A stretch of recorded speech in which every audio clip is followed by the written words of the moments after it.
नमस्कार मित्रों, राजस्थान के करंट अफेयर्स की 13 मार्च 2022 की इस क्लास में आप सभी का स्वागत है। आज हम बात करेंगे कुछ महत्वपूर्ण करंट अफेयर्स के सवालों के बारे में जो कि आपके एग्जाम की दृष्टि से बहुत इम्पोर्टेंट है। उन सभी विषयों को लेकर आपके सामने बातचीत करने वाले हैं। तो देखिए, शुरुआत करते हैं आज की इस करंट अफेयर्स की क्लास की। तिनका सा है हौसला, बना कर रखोगे तभी तो बना रहेगा घोंसला। तो मेरे मित्रों, आपको अपना हौसला जो है वो इसी प्रकार बना कर रखना है। जीत हासिल करने के लिए हौसला बहुत ज़रूरी है, आत्मविश्वास बहुत ज़रूरी है। अपने आत्मविश्वास को लगातार बनाए रखिए और निश्चित तौर पर आपको सफलता एक दिन हासिल होगी। तो छोटे छोटे कदमों के माध्यम से अपने जीवन को आगे बढ़ाते रहिए, खुशियों को संजोते रहिए। चलिए, आज की क्लास की शुरुआत राजस्थान करंट अफेयर्स आर्थिक समीक्षा के महत्वपूर्ण प्रश्नोत्तरी के साथ आप सभी के सामने प्रस्तुत करने जा रहे हैं। पहला सवाल आपकी स्क्रीन पर जो है वो जरा देखिए मित्रों, क्या है। जम्मू कश्मीर में हेलीकॉप्टर दुर्घटना में शहीद हुए मेजर संकल्प यादव का संबंध इनमें से कौन सी जगह से है, आपको ये बताना है। संकल्प यादव का संबंध क्या जयपुर से है, क्या चूरू से है, क्या गंगानगर से है, क्या अजमेर से है। इनमें से कौन सी जगह है जहां से संकल्प यादव का संबंध है? तो मेरे मित्रों, सही जवाब होगा इसका जयपुर। जयपुर से इनका संबंध है। अभी जम्मू कश्मीर में हुए दुर्घटना, हेलीकॉप्टर दुर्घटना में इनका क्या हो चुका है, निधन हो चुका है, यानी ये देश के लिए शहीद हो चुके हैं। इसी प्रकार का पिछले दिनों जो कुलदीप यादव है, एक अजमेर और एक गंगानगर से दो हमारे सैनिक जो शहीद हुए थे, जो सीडीएस विपिन रावत के साथ, वो कुन्नूर, तमिलनाडु के कुन्नूर में जो दुर्घटनाग्रस्त हुआ था हेलीकॉप्टर, उसमें शहीद हुए। और अब राजस्थान के मेजर संकल्प यादव जो हैं वो जयपुर से संबंधित है और ये दुर्घटनाग्रस्त हेलीकॉप्टर में दुर्घटनाग्रस्त होने की वजह से इनका हेलीकॉप्टर क्रैश हो गया और उसके बाद ये शहीद हो गए। जयपुर की अगर बात करें तो जयपुर से इनका संबंध है। विश्व में सबसे बड़ी सूर्य घड़ी, जिसे सम्राट यंत्र के नाम से हम जंतर मंतर में वेधशाला जो स्थित है वहाँ पर है, सवाई जयसिंह ने जिसका निर्माण करवाया था। इसके अलावा जयपुर में पन्ने रतन की अंतर्राष्ट्रीय मंडी भी स्थित है। इसके अलावा मेरे मित्रों, सबसे बड़े चांदी के दो पात्र जो हैं वो सिटी पैलेस में रखे हुए हैं। इसके अलावा नारगढ़ में शेर जो है उसकी कैंसर की वजह से मृत्यु हुई थी। ऐसी घटना राजस्थान में प्रथम कहाँ हुई? नारगढ़ जयपुर में हुई। एशिया की सबसे बड़ी व प्रथम सोने की टकसाल जो है वो भी जयपुर में स्थित है। क्रिकेट की सबसे बड़ी ट्रॉफी भी कहाँ पर रखी हुई है? तो जयपुर में रखी हुई है। और जयपुर की सीमा है वो ध्यान रखना मेरे मित्रों, किसके साथ स्पर्श होती है? एक दूसरा राज्य जिसके साथ स्पर्श होती है उसका नाम क्या है? हरियाणा है। हरियाणा के साथ राजस्थान के जो जिले सीमा बनाते हैं उसमें जयपुर भी एक है। और जयपुर न्यूनतम सीमा बनाता है, ये भी ध्यान रखिएगा मेरे मित्रों। क्या है?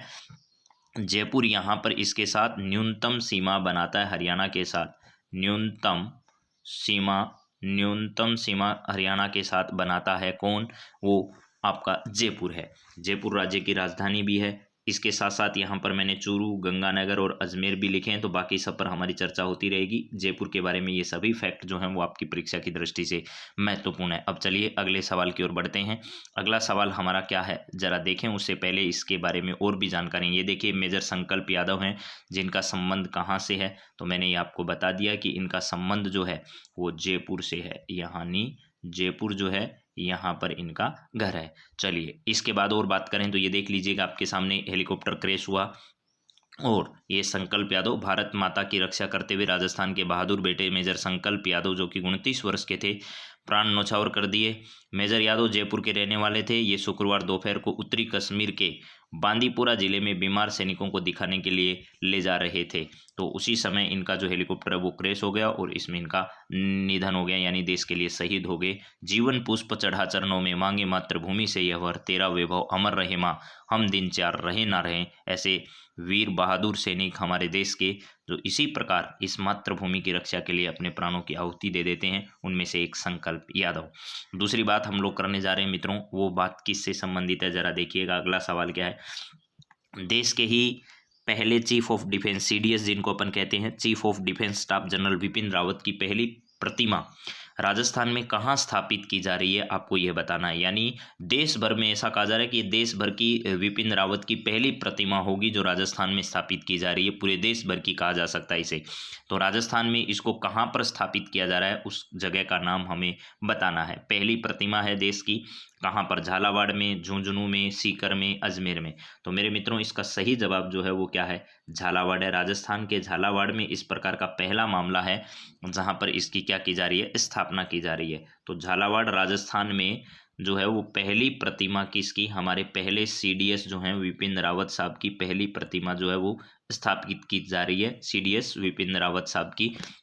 इनका जो संबंध है वो ध्यान रखना उत्तराखंड से है। सीडीएस साहब का जो संबंध है वो कहाँ से रहा है? उत्तराखंड से रहा है। और पिछले दिनों भारत सरकार ने इन्हें कौन सा पुरस्कार देने की घोषणा की है? पद्म विभूषण पुरस्कार। ठीक है, एक होता है पद्म विभूषण, एक होता है पद्म भूषण और एक होता है पद्मश्री। तो पद्म विभूषण पुरस्कार जो है, पद्म विभूषण पुरस्कार जो है वो देने की सरकार ने क्या किया? इनको घोषणा कर रखी है। तो ये हमें ध्यान रखना है। देश के पहले चीफ ऑफ डिफेंस स्टाफ रहे हैं जनरल विपिन रावत साहब, और इनकी पहली प्रतिमा राजस्थान के झालावाड़ में जो है वो क्या की जा रही है? स्थापित की जा रही है। तो चलिए मेरे मित्रों और बात हम लोग करते हैं आगे के सवालों के बारे में। झालावाड़ की अगर मैं बात करूं तो झालावाड़ मेरे दोस्तों न्यूनतम सीमा नहीं बनाता, अधिकतम सीमा बनाता है। देखो हरियाणा के साथ न्यूनतम सीमा जयपुर बनाता है, लेकिन मध्य प्रदेश जो है, कौन सा प्रदेश है? मध्य प्रदेश, जो कि यहाँ के मुख्यमंत्री जो हैं शिवराज सिंह चौहान है, ज्योतिरादित्य सिंधिया, और अभी यहाँ पर ज्योतिरादित्य सिंधिया और शिवराज सिंह जी ने, आपको पता होगा, ग्वालियर से जो है वो ड्रोन स्कूल की शुरुआत अभी हाल ही में की है। तो झालावाड़ की सर्वाधिक सीमा किसके साथ लगती है? तो मध्य प्रदेश के साथ सर्वाधिक सीमा लगती है। वैसे मध्य प्रदेश के साथ राजस्थान के 10 जिले जो हैं वो क्या करते हैं? सीमा बनाते हैं। उनमें से सर्वाधिक सीमा किसकी है? झालावाड़ की लगती है। झालावाड़ के बारे में अगर और 2-3 बातें मैं आपसे करूं तो झालावाड़ के बारे में आपको ध्यान रखना है, सर्वाधिक साक्षरता प्रतिशत जो है वो तो आपको पता है कोटा का है, लेकिन सर्वाधिक आर्द्रता व सर्वाधिक वर्षा वाले जिले की अगर हम बात करें तो वो कौन सा है आपका? सर्वाधिक आर्द्रता वाला जिला, राजस्थान का आर्द्रता वाला जिला कौन सा है? तो वो आपका क्या है? झालावाड़। सर्वाधिक वर्षा वाला जिला भी कौन सा है? झालावाड़ है। किसान क्रेडिट कार्ड का राज्य स्तरीय शुभारंभ भी झालावाड़ से किया गया था। और तिथि अंकित शीतलेश्वर महादेव का मंदिर जो है वो झालरापाटन झालावाड़ में स्थित है। इसके अलावा राजस्थान की पहली अश्वगंधा मंडी भी कहाँ पर स्थित है? तो यहाँ मैं लिख देता हूँ, राजस्थान की प्रथम अश्वगंधा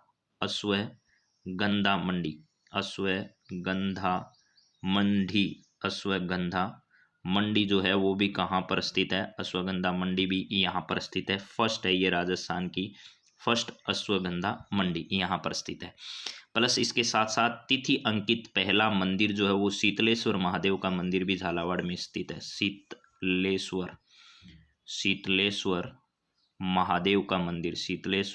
महादेव मंदिर ये कहाँ पर स्थित है? तो झालरापाटन झालावाड़ में स्थित है। राज्य का एकमात्र अल्पसंख्यक प्रशिक्षण महाविद्यालय भी यहाँ पर स्थित है, जिसका नाम है Zakir Hussain Muslim minority BEd college जो है वो भी कहाँ पर स्थित है? झालावाड़ में स्थित है। तो ये सारी चीज़ें झालावाड़ के संदर्भ में हमें क्या करनी है? ध्यान रख लेनी है मेरे मित्रों। तो हमारे साथ ये बातें ध्यान रखनी है। और न्यूनतम ऊन का उत्पादन भी कहाँ होता है? झालावाड़ में होता है। यहाँ लिख देता हूँ, न्यूनतम ऊन का उत्पादन राजस्थान में, न्यूनतम ऊन का उत्पादन भी यहाँ होता है। उत्पादन भी कहाँ होता है? तो न्यूनतम ऊन का उत्पादन जो है वो भी झालावाड़ से होता है। चलिए अब अगले सवाल की ओर बढ़े, उससे पहले कुछ जानकारियाँ और देख लेते हैं। क्या है मेरे मित्रों, जरा देखिएगा यहाँ पर। अगला सवाल देखें तो झालावाड़ की सीमा जो है वो किस किस के साथ स्पर्श हो रही है? यहाँ पर आप अंदाज़ा लगा सकते हैं मेरे मित्रों, ये आपका झालावाड़ है और झालावाड़ की मध्य प्रदेश के साथ सीमा लगती है। प्लस राजस्थान के कौन कौन से जिलों के साथ इसकी सीमा साझा होती है उसकी अगर हम बातचीत करें तो देखिएगा यहाँ पर आपके सामने एक तरफ कोटा के साथ इसकी सीमा लगती है, एक तरफ इसकी सीमा जो है वो 12 के साथ लगती है। तो 2 राजस्थान के ऐसे जिले जिनकी सीमा इसके साथ स्पर्श होती है। प्लस ये वाली पूरी सीमा जो है वो किसके साथ टच होती है? मध्य प्रदेश के साथ। और मध्य प्रदेश के साथ सर्वाधिक सीमा बनाने वाला राजस्थान का जिला जो है वो झालावाड़ है। राजस्थान के कौन से अन्य जिलों के साथ सीमा लगती है? तो 12 और कोटा के साथ सीमा लगती है इसकी। तो चलिए अब अगले सवाल की ओर बढ़ते हैं। अगला सवाल हमारा क्या है, जरा देखिए मित्रों। यहाँ पर ये खाली मैप है, इसके माध्यम से भी आप इस पूरी कहानी को समझ सकते हैं मेरे मित्रों। यहाँ पर आपके सामने ये रहा पूरा झालावाड़, और झालावाड़ की सीमा कौन कौन से जिलों के साथ स्पर्श होती है। अगर इस विषय में हमें बातचीत करनी हो तो आप अच्छे ढंग से अंदाज़ा लगा सकते हैं कि भैया एक तरफ जहाँ हमारे यहाँ 12 हैं, एक तरफ जहाँ कोटा है, और दूसरी ओर हमारे क्या है यहाँ मध्य प्रदेश के साथ इसकी सीमा लगती है।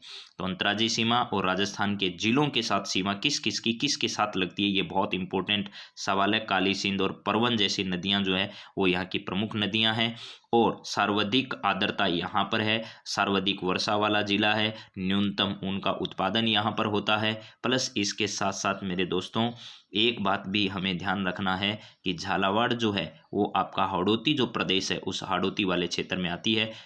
चलिए अब अगले सवाल पर बातचीत की शुरुआत करते हैं, और अगली बातचीत हमारी क्या है जरा देखिएगा। यहाँ पर अगला सवाल जो है वो इसी प्रकार हम आगे बढ़ाते हैं बात को। आइस्कॉन द्वारा राज्य का, आइस्कॉन द्वारा यहाँ पर लिखा गया है कि आइस्कॉन द्वारा राज्य में सबसे बड़ा कृष्ण मंदिर जो है वो कहाँ बनाया जा रहा है। तो राजस्थान में सबसे बड़ा कृष्ण मंदिर जो है आइस्कॉन टेम्पल की संस्था जो है, हरे कृष्णा हरे राम राम राम हरे हरे, इस प्रकार चैतन्य महाप्रभु का संदेश लेकर आगे बढ़ने वाले जो लोग हैं वो उन्होंने अपना एक ट्रस्ट बना रखा है जिसका नाम क्या है, आइस्कॉन है। तो इनके द्वारा राज्य में सबसे बड़ा कृष्ण मंदिर अब कहाँ बनाया गया है, जिसकी प्राण प्रतिष्ठा का कार्यक्रम अप्रैल माह में क्या किया जाना है, आयोजित किया जाना है। तो इसका आपको बताना है सही जवाब, जरा क्या होगा बताइए मेरे मित्रों। तो यहाँ पर अप्रैल में इसकी प्राण प्रतिष्ठा का आयोजन किया जाएगा। इस प्रकार गंगानगर में नहीं है, सीकर में नहीं है, झालावाड़ में भी नहीं है, और इसका सही जवाब जो है वो क्या है, कोटा है। कोटा औद्योगिक नगरी के अलावा शिक्षा नगरी के नाम से भी क्या है, मशहूर है कोटा। और कोटा संभाग जो है इसमें सर्वाधिक नदियां जो हैं वो प्रवाहित होती है, और जनसंख्या की दृष्टि से सबसे छोटा संभाग भी इसको कहा जा सकता है, किसको, कोटा को। तो कोटा हमारे लिए इम्पोर्टेंट भी है। इसके अलावा सर्वाधिक साक्षरता प्रतिशत भी यहाँ का है, सर्वाधिक महिला साक्षरता भी यहाँ का है, सर्वाधिक शहरी जनसंख्या भी यहाँ है, और सर्वाधिक नदियाँ भी इसी संभाग से होकर बहती है। तो कोटा में आइस्कॉन जो है इस संस्था के द्वारा राज्य के सबसे बड़ा जो है वो कृष्ण मंदिर यहाँ पर बनाया जा रहा है। इसके अलावा मैंने 2-3 बातें आपको यहाँ पर बताई है। सर्वाधिक साक्षरता प्रतिशत, साक्षरता जो प्रतिशत है, साक्षरता प्रतिशत वो भी सर्वाधिक किसका है, तो वो भी सर्वाधिक कोटा का है। प्लस इसके अलावा महिला साक्षरता, महिला साक्षरता की अगर हम बात करें तो महिला साक्षरता भी सबसे ज़्यादा कहाँ की है, कोटा की है। इसके अलावा अगर बात करें शहरी जनसंख्या की, शहरी जनसंख्या की अगर हम बात करें तो शहरी जनसंख्या भी सर्वाधिक कहाँ की है, तो कोटा की है। चलिए अब जरा इसके बारे में आइस्कॉन टेम्पल को देखते हैं कि किस प्रकार का है ये टेम्पल, और क्या क्या बातें हमारे लिए इसके संदर्भ में और इम्पोर्टेंट हो सकती है। ये देखिए आप लोग इस आइस्कॉन टेम्पल को बहुत अच्छे से देख सकते हैं। प्राण प्रतिष्ठा 2 अप्रैल को की जाएगी। पहले चरण में बनाए जा रहे सत्संग हॉल में 2 अप्रैल को गौर निताई चैतन्य महाप्रभु व नित्यानंद महाप्रभु के विग्रह की यहाँ स्थापना की जाएगी। और यहाँ पर पहला पॉइंट है 80,000 वर्ग फीट होगा मंदिर का कुल क्षेत्रफल। जमीन से तकरीबन 70 फीट ऊंचाई पर होगा यह मंदिर, और 5 मंजिला होगी निर्माणाधीन मंदिर की इमारत। 2 चरणों में होगा इसका निर्माण। चौथा निर्माण पर 20 करोड़ से अधिक रुपए की राशि इसमें खर्च होने जा रही है। राजस्थान के जयपुर में भी, जगतपुरा में भी ऐसा मंदिर बनाया गया है, लेकिन सबसे बड़ा विशाल भवन अब राज्य में कहाँ बनने जा रहा है इसका, तो ये है कोटा में तैयार हो रहा है, और अप्रैल माह में इसमें प्राण प्रतिष्ठा जो है वो की जाएगी। इस बात का ध्यान रखिएगा। चलिए अगले सवाल की ओर बढ़ते हैं। अगला सवाल हमारा जो है वो क्या है, जरा देखिएगा। ये सवाल है 15वें जयपुर लिटरेचर फेस्टिवल में वेद विज्ञान उपनिषद ग्रंथ का विमोचन किया गया। ये इसके रचनाकार कौन है, जरा ये बताइए, इसके रचनाकार इनमें से कौन है। वेद विज्ञान उपनिषद, वेद विज्ञान उपनिषद नाम का ये ग्रंथ किसके द्वारा लिखा गया, भंवर सिंह सामोर, मिठेश निर्मोही, या इनमें से कोई नहीं। ये मिठेश निर्मोही हैं जिनको राजस्थानी भाषा के लिए इस वर्ष का क्या दिया गया, पुरस्कार दिया गया। और यहाँ पर भंवर सिंह सामोर को पिछले वर्ष का जो है वो साहित्य अकादमी पुरस्कार राजस्थानी भाषा में मिल चुका है। तो यहाँ पर साहित्य अकादमी पुरस्कार आप लोग जरूर ध्यान रखिएगा, साहित्य अकादमी पुरस्कार इन दोनों व्यक्तियों को अकादमी पुरस्कार इन दोनों व्यक्तियों को मिल चुका है। यहाँ पर है इसका सही जवाब गुलाब कोठारी, पत्रिका के प्रधान संपादक जो हैं, किसके, पत्रिका के प्रधान संपादक, उनको क्या किया गया है, यह है ग्रंथ जो है उन्होंने लिखा है वेद विज्ञान उपनिषद, और 15वें जयपुर लिटरेचर फेस्टिवल में इसका क्या किया गया है, विमोचन किया गया है। अब जरा देखिएगा विमोचन किस प्रकार किया गया और किसने इसका विमोचन किया, वो भी बात आपके सामने रख देते हैं। ये आपको नजर आ रहा है, जयपुर लिटरेचर फेस्टिवल के तहत गुरुवार को वेद विज्ञान अध्येता व पत्रिका समूह के प्रधान संपादक गुलाब कोठारी द्वारा रचित ग्रंथ वेद विज्ञान उपनिषद का विमोचन करते लेखक, कलाकार एवं फिल्म निर्देशक कौशिक राय जो हैं उन्होंने, प्लस संस्कृत अध्येता प्रोफेसर दयानंद भार्गव जो हैं, इन दोनों ने इसका विमोचन किया। ग्रंथ में सवाल जवाब के माध्यम से नई पीढ़ी का वेद पुराण में निहित ज्ञान समझाते हुए रोजमर्रा की समस्याओं का समाधान बताया गया है। तो इस प्रकार का वेद विज्ञान उपनिषद का विमोचन जो है वो हाल ही में लिटरेचर फेस्टिवल में किया गया है। चलिए जरा अब अगले सवाल पर बढ़ते हैं। अगला सवाल हमारे सामने क्या है मित्रों, जरा देखिएगा। ये सवाल है, सौभाग्य योजना के तहत सौर विद्युतीकरण के मामले में राजस्थान का देश में कौन सा स्थान रहा है। तो पूरे देश भर में सौर विद्युतीकरण के मामले में राजस्थान का देश भर में प्रथम स्थान रहा है, यानी राजस्थान इसमें शीर्ष स्थान पर रहा है। तो प्रथम स्थान इसका सही जवाब होगा। 2017 में प्रधानमंत्री नरेंद्र मोदी ने इस योजना की घोषणा की थी और इसका उद्देश्य था कि 2018-19 तक देश भर में क्या की जाए, सब जगह विद्युत की सुलभ उपलब्धता सुनिश्चित की जाए, सबको विद्युत से जोड़ा जाए, इस प्रकार की शुरुआत की गई थी और 2017 में इसकी घोषणा की गई थी प्रधानमंत्री द्वारा। 2018-19 तक सब गांवों को विद्युतीकृत करने के बारे में सुनिश्चितता करने के लिए ये घोषणा की गई थी। तो प्रथम राजस्थान इस सौभाग्य योजना के तहत सर्वाधिक विद्युतीकरण के मामले में प्रथम स्थान पर या शीर्ष स्थान पर रहा है। चलिए जरा अब अगले सवाल पर बातचीत हम लोग करते हैं। नेक्स्ट सवाल हमारा क्या है, जरा देखिएगा। ये रही प्रधानमंत्री सहज बिजली हर घर योजना है, जिसे हम सौभाग्य योजना के नाम से जानते हैं। रोशन होगा हर घर, गांव हो या शहर। तो सभी विद्युतीकृत घरों को बिजली कनेक्शन जो है वो 1/4/2019 तक उपलब्ध करवाया जाए, इस मिशन के साथ इसे शुरू किया गया। लगभग 4 करोड़ घरों को बिजली कनेक्शन इसमें दिए जाएंगे। कैंप के माध्यम से निःशुल्क व सहज बिजली कनेक्शन इसमें उपलब्ध करवाए जाएंगे। तो बिजली की उपलब्धता सुनिश्चित करने के लिए इस प्रकार की योजना की शुरुआत की गई। अब कुछ आर्थिक समीक्षा के महत्वपूर्ण सवाल जो राजस्थान की सभी भर्ती परीक्षाओं के लिए इंपॉर्टेंट है, उस पर भी हम लोग सीधे सीधे जल्दी बातचीत करते हैं। पहला सवाल आप लोगों के साथ में जो है वो है, शुद्ध के लिए युद्ध अभियान जो है उसकी शुरुआत कब की गई। तो ये 2 विभाग एक साथ मिलकर इस अभियान को चलाते हैं। एक तो खाद्य सुरक्षा विभाग जो है, खाद्य सुरक्षा विभाग जो है वो इस अभियान को चलाता है, प्लस इसके साथ साथ जो चिकित्सा विभाग है, स्वास्थ्य एवं क्या है, चिकित्सा विभाग जो है वो चिकित्सा विभाग भी क्या करता है, इस अभियान को चलाता है। तो राजस्थान में इस अभियान की शुरुआत मूल रूप से 26 अक्टूबर 2020 को की गई थी। 26 अक्टूबर 2020 को शुद्ध के लिए युद्ध अभियान की शुरुआत राजस्थान में की गई थी, ये ध्यान रखिएगा। चलिए अब अगले सवाल की ओर बढ़ते हैं। अगला सवाल हमारा क्या है, जरा देखिएगा यहाँ पर। ये है नेक्स्ट सवाल आपका, इसी प्रकार का सवाल है और सवाल जरा देखो। राज्य में निरोगी राजस्थान अभियान की शुरुआत कब की गई थी, ये जरा बताइए। पिछली आर्थिक समीक्षा में भी ये सवाल थे, इस बार वाली में भी है, तो बार बार याद करते रहिए। ये सवाल कभी भी पुराने नहीं होते, अक्सर परीक्षाओं में ये सवाल पूछे जाते हैं।